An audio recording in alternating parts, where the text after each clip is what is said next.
Hey, this is Vickie, and I'm giving you a daily dose of spiritual oxygen. Okay, buckle up, Buttercup, because I know this relates to you because it relates to me, and I consider myself a completely normal individual and who's gone through some things in life and heard this phrase, let go and let God. Well, it's a phrase that's somewhat ambiguous. Ambiguous meaning, what is that supposed to look like, let go and let God? People will often say it kind of flippantly, like, let go, let God, and that's what I need to do. But what does that look like, sound like, act like, believe like? All these things that I just mentioned are about spiritual laws that we need to cooperate with. If we don't cooperate with them, then they will impose their presence upon us in some way. Sort of like if you drive through a speed trap and you violate that law, you might get caught. Okay. So, the spiritual law is what you speak with the tongue, you receive its fruits. You can bless and curse with the tongue. And also Proverbs 23:7, as you believe in your heart, so shall you be. So, what does let go and let God actually look like?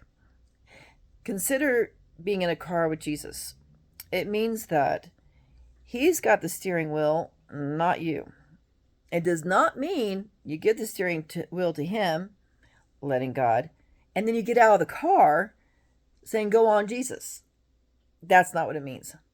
It means you give the steering wheel to Jesus and you become the co-pilot because we're supposed to co-labor with Jesus. Co-labor. Because we are His sons and daughters. We co-labor with Him.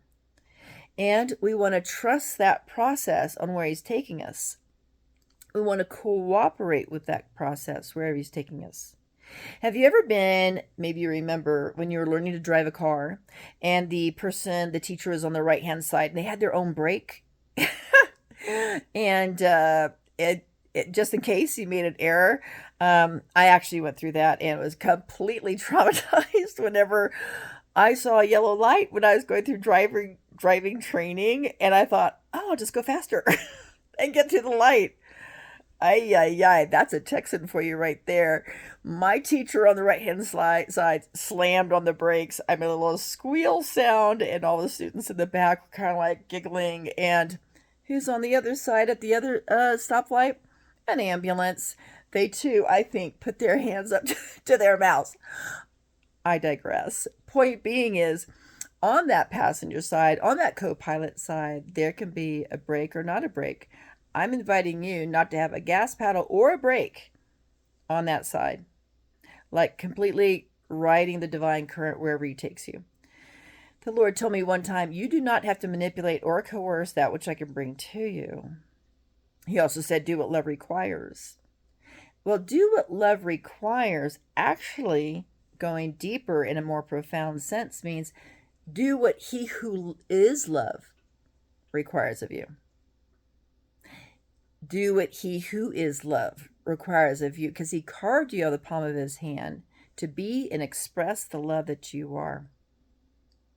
So letting go and letting God looks like you are collaborating and cooperating with the way in which heaven works. How can you find all this? It's in the Word. It's in the Word. I use a few different translations because I don't lose the integrity of the lesson.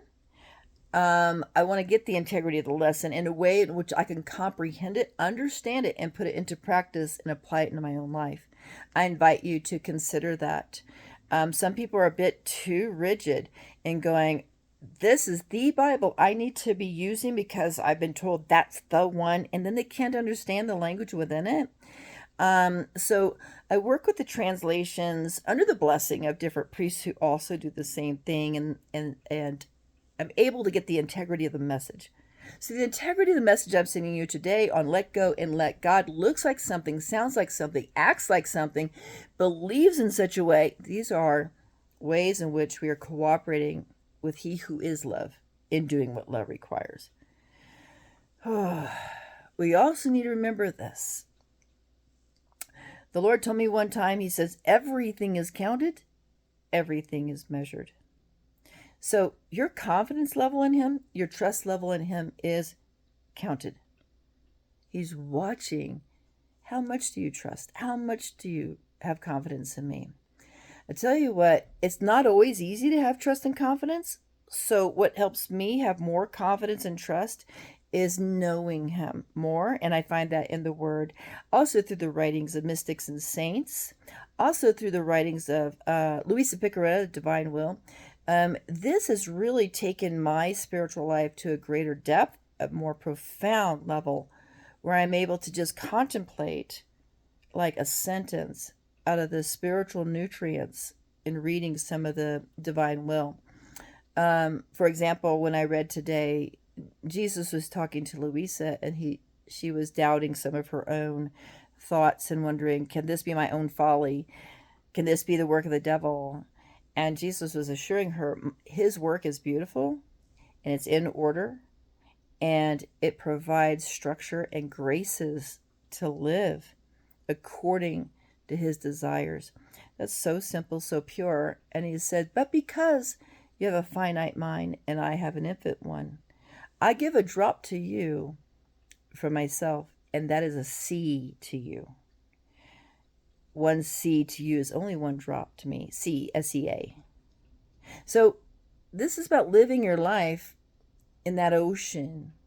Letting go and letting God looks like, I'm going to watch how his mercy shows up today. Watch how his compassion shows up today. Watch how I train my gaze on him today. Watch how training my gaze on him today leads me to that thing which obtained for me something I never saw coming. Do you see? It's a very exciting lifestyle. This is a lifestyle. Take that spiritual nutrients in, breathe it in, operate from it. Because everything is measured, everything is counted. Are you operating from love, from the perspective of love, doing what's most loving? One time, my son was complaining. And my first thought was, he needs to stop complaining and choose what love is, and I wanted to interrupt him. The Lord showed me that wasn't going to be a loving move. In my own head, you see, I thought interrupting him, stopping that negativity would be a good thing, the loving thing. But that's not what the Lord told me. Because the more important lesson was that my son wanted to be heard. That was of great value, a great treasure. So sometimes people just need to be heard, even though you know what they're going to say. So that letting go and letting God means I'm letting go of what I think needs to happen in this conversation because of what I think love looks like when it shows up. Do you see how it was a bit different? Once my son was heard, he is in a better position to hear another perspective. You see? That way it's collaborative and loving. So, let Jesus be in the driver's seat. You be in the co-pilot seat. Co-labor with him, doing what love requires, moving at the pace of peace, knowing who you are and whose you are. Amen.